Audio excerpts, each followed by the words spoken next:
Welcome on in. After looking at the title, I bet you are thinking, Phil, the Rog Ally is clearly more powerful. But there is so much more to it than power. There's no question about it. The Rog Ally with the Z1 Extreme chip is faster than the Steam Deck. The true answer is the overall experience. I've been back and forth with both devices. So this brings me to, how am I using these devices on a day-to-day? Which one do I gravitate towards to the most? So answering that question, both handhelds have their values. So in this video, we are going to include the handheld's operating systems, the design and hardware, gameplay, the overall experience, and which one is best for you. We will start with the operating systems. One of the most important differences between the Rog Ally and the Steam Deck is the operating system.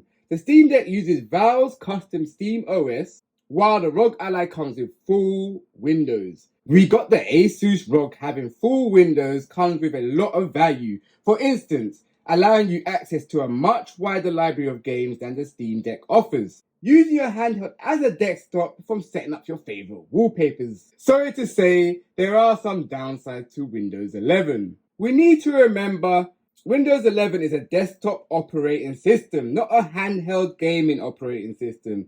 Windows may have something coming in the pipeline. Navigating through the Rog Ally might not be the greatest for everyone. The touchscreen does come in as a lifesaver.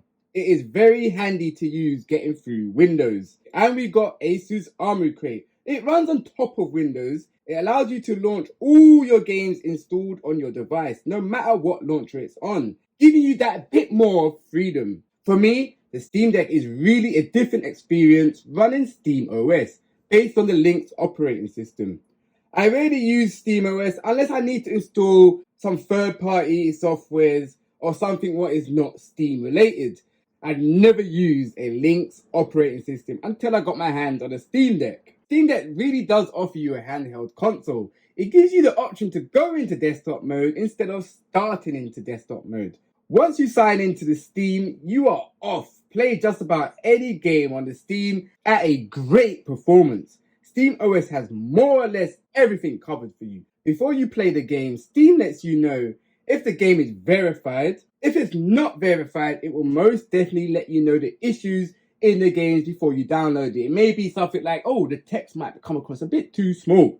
The non-playable games are playable majority of the time. For example, DBZ Kakarot is listed as a non-playable, but it performs beautifully. So sometimes I would go in, download it and check how the game runs. Steam just keeps offering support, even in the community. You can download a game and you may not be comfortable with its control layout. For instance, I play 2 Point Hospital. By default, the trackpad controls don't click. It only tracks the mouse movement. Within the control layout, you will find the community. They will have set layouts which work best for the games, and you can even tweak the buttons you ain't happy with. So on 2 Point Hospital, my trackpad weren't clicking. I went into the community and found myself some good control layouts. The Steam Deck does not stop there. You can install third-party launchers if you wanted to. For example, you can install Epic Games Launcher. Tons of guides on YouTube on how to install software on SteamOS. Let's say you can't be asked to go through SteamOS, install software this way because I don't know how to use Linux because you're so used to using Windows. Check this. You can dual boot on your deck by booting Windows 10 or 11 on the micro SD card, and now you got Windows and SteamOS on your Steam Deck at the same time. And they offer software support on making that decision by providing drivers. Keep an eye out. I'll do a video on how to install Windows on the Steam Deck. Gaming on the Rog Ally and the Steam Deck brings us to the gameplay. So out of the two, which one do I gravitate to the most for gaming? When it comes to the Steam Deck, I avoid the power-hungry games. When it comes to the Rog Ally, I push this baby to the limit by picking the power-hungry games and putting it on max settings. For example, Starfield. Then boof, it's all over, the battery's dead. Once you switch it back on, the game is right where you left it. It happened to me a number of times. Even when it warns me the battery is low, I never intend to make it on time to the plug socket. Gaming on the Steam Deck, you do have a longer lasting gameplay, and the handheld ain't asking for much, as it is not as powerful, so the games are more easier to run. So this brings us straight to the hardware and design. As I keep saying, the screen on the Rog Ally is better than the Steam Deck. It all tells you there in the specs. The Rog Ally coming in at 1080p with 120Hz, and the Steam Deck 800p with 60Hz. The Rog Ally has you immersed into that screen. But seriously, I can't forget, I do have the LCD screen Steam Deck, because the OLED now would be a different story. You notice the deck has a more lower color to it. I see it more because I do love myself some vibrant colors. This does not mean the screen on the deck is bad. It is more than enough to play your games on.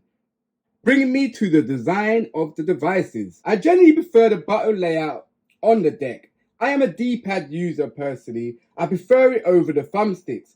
Bring me back to the retro games. This is what I mean. It's better to play with the D-pads along with the lovely trackpad. The trackpad is basically using a mouse. If the Rog Ally had a trackpad, Windows would be perfect to use or navigate through. Asus easily could have squeezed in a trackpad at the back of the device. Imagine at the back and you're scrolling, it'd be perfect. Hold up, let me tell you something.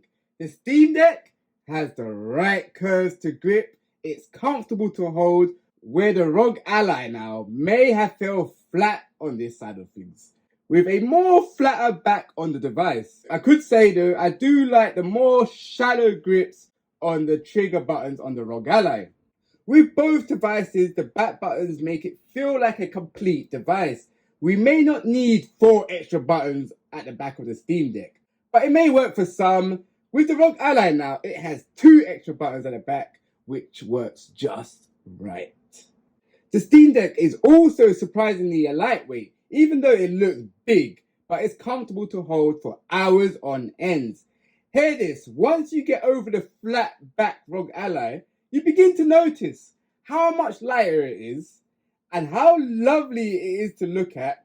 With its sleek design and the RGB lights on the sticks, it gives it a nicer experience, leading us right into the overall experience. The Rog Ally's textured white finish and shallower grips makes it a beautiful gaming device to look at, but it can't beat the satisfaction of the Steam Deck, with the Steam Deck being designed in a way to make it easy to use with the shape and position of buttons, and controls all the aspects that contribute to making it such a simple device to use. Although the Rog Ally is lighter and definitely smaller, as the weeks and days started to go by, I find the Steam Deck started to look and feel bigger. I've gone hours or more on the Rog Ally, not noticing much discomfort, but more comfort as you gather the edges on the Ally are really comfortable for the palms and to rest on, and the buttons have more of a tapping sound. The deck is more discreet, blends in the dark well, and softer touching buttons. I've had no hardware issues with any device, no micro SD issues on the Steam Deck or heating on the Steam Deck, but the micro SD card is a point of concern on the Asus Rog Ally. It can cause the micro SD to fail. Under certain thermal conditions, mine does get rather hot in the micro SD card slot section, as that's where the air is blowing out from, of course. I have not had no card failure issues because I don't use it. I'm going to be upgrading the SSD card soon. You can upgrade it in both devices without any issues. The Rog Ally is a very quiet device. You hardly hear the fans unless it's really quiet where you are. They are both powerful gaming handhelds. But which one is best for you? Price is the main point in question for a lot of decision making. No matter what version of Steam Deck you get, it does come with a carrier case. The Rog Ally, on the other hand now, does not come with no carrying cases. Rog Ally coming in at a higher price, you got to remember you will be running full Windows. It's a no-brainer. If you have a library full of Steam games, go for the Steam Deck. Or even if you play a game which involves using the mouse, the Steam Deck comes with a trackpad and it's just right, trust me. You can connect a mouse and keyboard to both devices, but now that's taking away the whole aspect of a gaming handheld. PC gamers, I will push you into the direction more of the Rog Ally. It's my gaming PC in the palm of my hand. Console gamers, the deck is a reliable device, no hardware or software issues, and if there will be, you'll be supported all the way through, and out the box, start gaming, you will feel right at home. You really cannot make a wrong decision of getting any of these devices. Good luck in your choices, as they are both powerful devices. Let me know which one you will go for, or if you have both, which one do you prefer? Thanks for watching. I'm Phil. Catch you in the next video.